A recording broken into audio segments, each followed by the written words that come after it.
24 pounds of food scraps enter Central Florida landfills every second.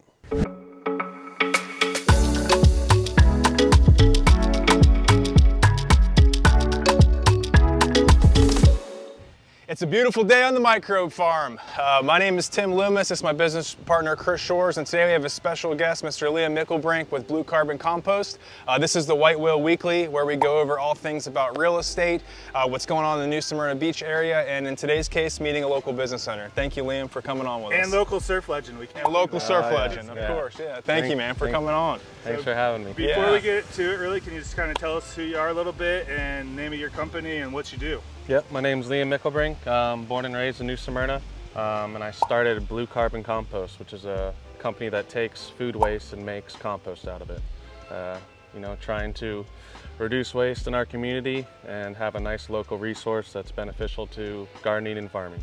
Absolutely. So let's start with the basics. So what is composting? So composting is the process of taking organic materials and returning them back to like a stable soil-like structure. Anything that is somewhat biodegradable can be composted. There's a saying, if it grows, it goes. Anything from food, all food waste, manures, papers, wood chips, leaves, all those materials, they can be combined and returned back to like a compost form. So that's composting. So what is compost then? What is it? Yeah. So compost, in the simplest terms, it's like a very high-grade soil. Okay. That's just loaded with micro and macronutrients that's going to benefit your plant's health and the soil health. But it's really like an all-natural organic fertilizer and a really, really high-grade soil. Interesting. Right, so it looks like we have some composting behind us. Is that correct? That's it. So these are windrows.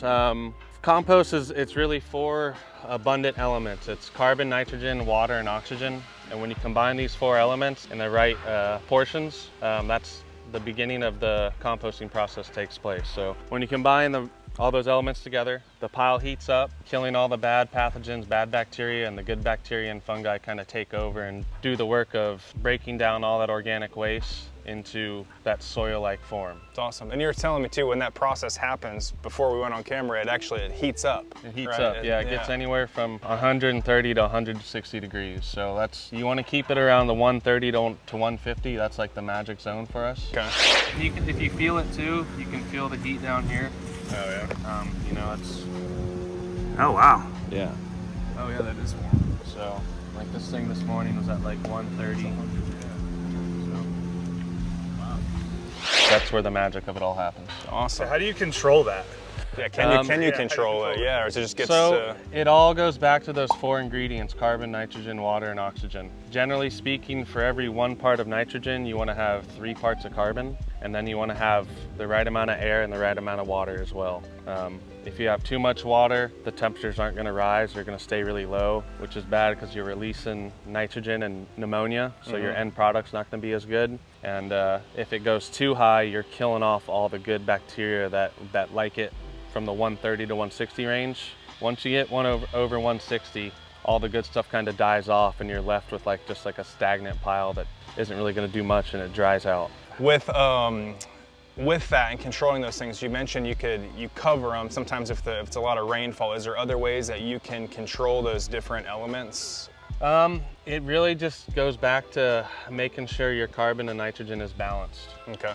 How do you do that? It's really like a small, easy example is like for every 1 5-gallon bucket of food scraps, you want to use like 3 buckets of leaves and wood chips combined. Okay, so just having the right ratio, yeah. Gotcha. You know, okay. So it's pretty simple too. Like it's like a cookbook recipe. For the ingredients that you combine, the desired result is almost like second to none as long as you manage it and take care of it. Okay. So the control part of it happens really mostly in the beginning part of it with how much you mix. I wasn't sure if there was something after you mix it together that you do other than covering it. Yeah, so okay. You got to dumb it down for us, Liam. Yeah. Sure. Is the turkey done or not? Yeah. You know, it's like a 3 to 5 month long recipe. Got it. You know, to where those beginning stages, you want to be a little bit more tedious, a little bit more TLC throughout it, and then once you get to these stages, it's kind of, you can set it and forget it. relatively. You know, you still want to take care of it, but set it and forget it. then forget it. You know? So, I mean, you really sound like you know your stuff. You've been doing this for a long time now. I mean, you seem passionate about it. So what is your like inspiration for wanting to start Blue Carbon, and how long have you been in business for? Let's see, we started in 2017. You know, my family's got a couple restaurants here in town that I've been working at for a few years. So it really stemmed from just seeing and knowing that we were paying a lot of money to throw food in the trash, you know, and there wasn't a system here in our area that was recycling food and composting food. So that's kind of where it all stemmed from. Okay, all right, cool. It's a good motivator to start too. Yeah, seeing all the waste, and we know a little bit about the process. We know what composting is. We know what compost is. So who cares why compost? Compost is good. It helps protect our waterways, help protects our topsoil. It reduces the need for synthetic chemical fertilizers, keeps everything in a circular economy instead of just throwing it all in the landfill and letting it sit there and rot. And it really supports the local community. Okay, cool. Yeah, so I know you said circular economy. I saw on your website, which we'll leave in the description below, guys.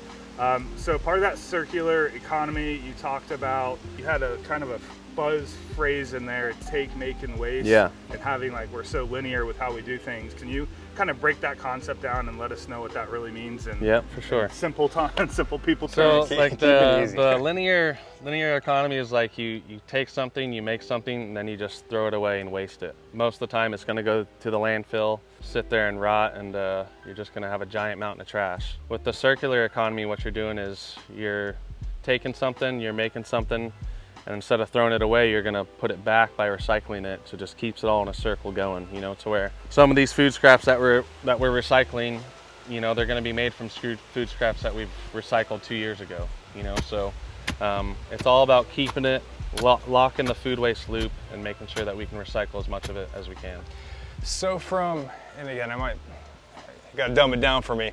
So from the time you start, right, you mix all together and it gets reused. How long is that process? Like, what is, like, because you say it's a circular thing, and there's always like at least a little bit of it left, I guess, in each pile. Am I wrong? But how long is that? Does that make sense what I'm trying to ask? I don't really know the best way to. Yeah. Our process takes about 6 months from start to finish. Okay, got it. That makes sense. So after 6 months of the compost going through its process, it's ready to go out the door. We work with a couple local like small-scale farmers and residents that just have backyard gardens. So after about 6 months, it goes to them. They use it on their veggie gardens or just put it around shrubs or trees, anything really, citrus trees.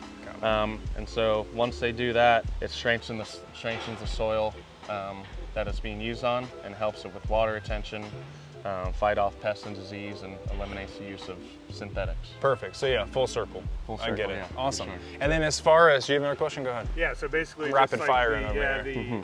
the like you mentioned earlier, the community is helping the community. So we're producing this waste, you're making the compost out of it, then that's going back out to the community again to help the local farmers and other people that are doing local harvesting. Exactly. To keep all the food and produce within the community. Yes, exactly. Okay. Yeah. All right. So It's like a complicated math problem. It is. Let's It's figure for it out, sure. guys. yeah, we got a little bit of geometry. Yeah.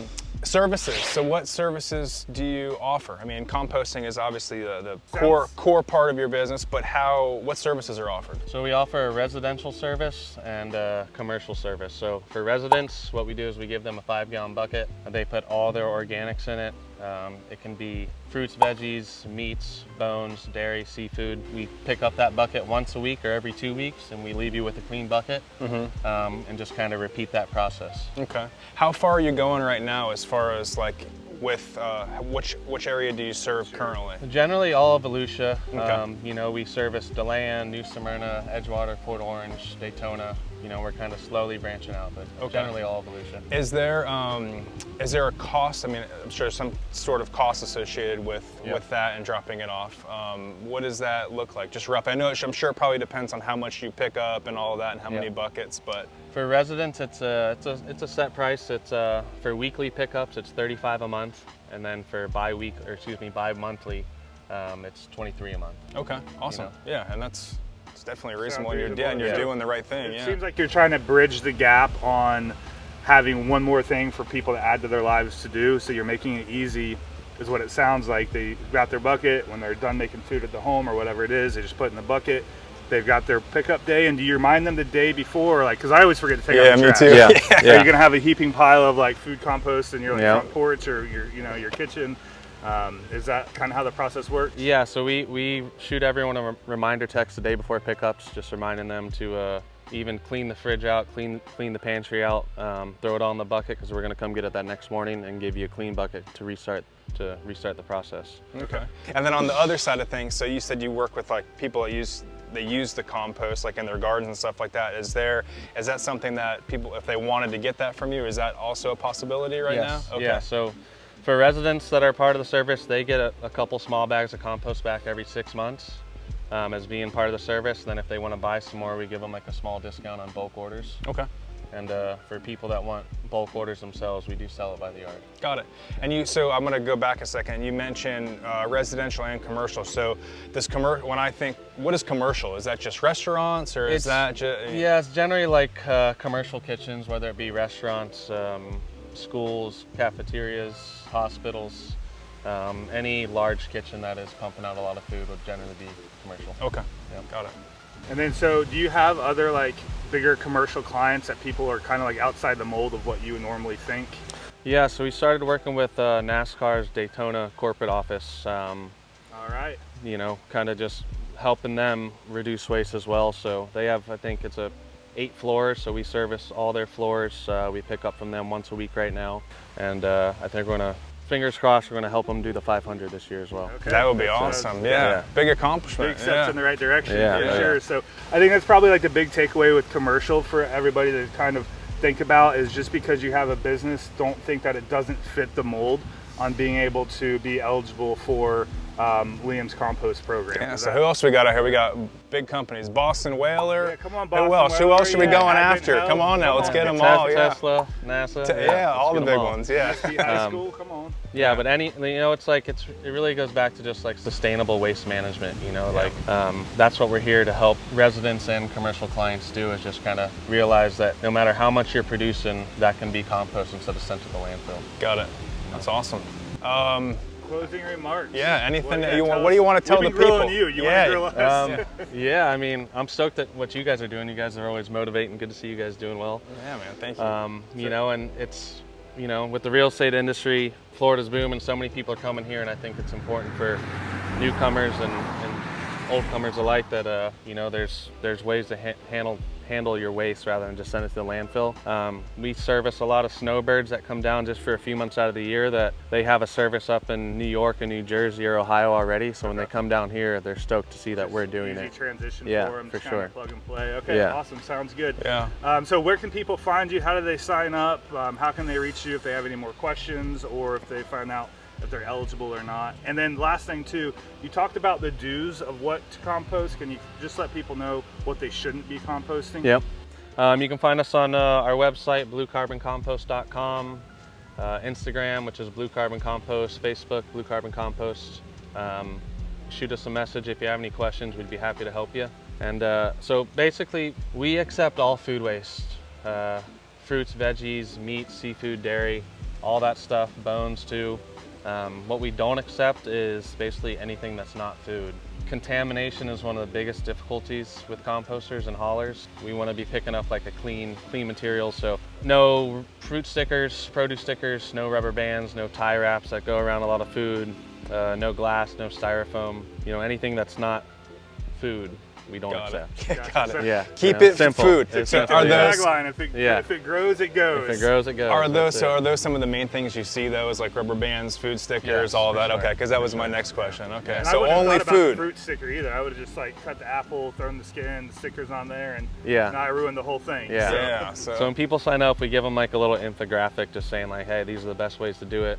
A lot of people are scared it's gonna smell and all that stuff, but you know, we give you a bucket that's got a liner in it, it's got a lid on it, throw everything in the bucket, snap that lid on there, and then, you know, it's airtight, baby. It's Airtight. airtight, you know, so when you open up the bucket to throw something else in there, it might have a little smell for a couple seconds, and it goes away, you know. It's no different than having a stinky trash can, you know. Got it.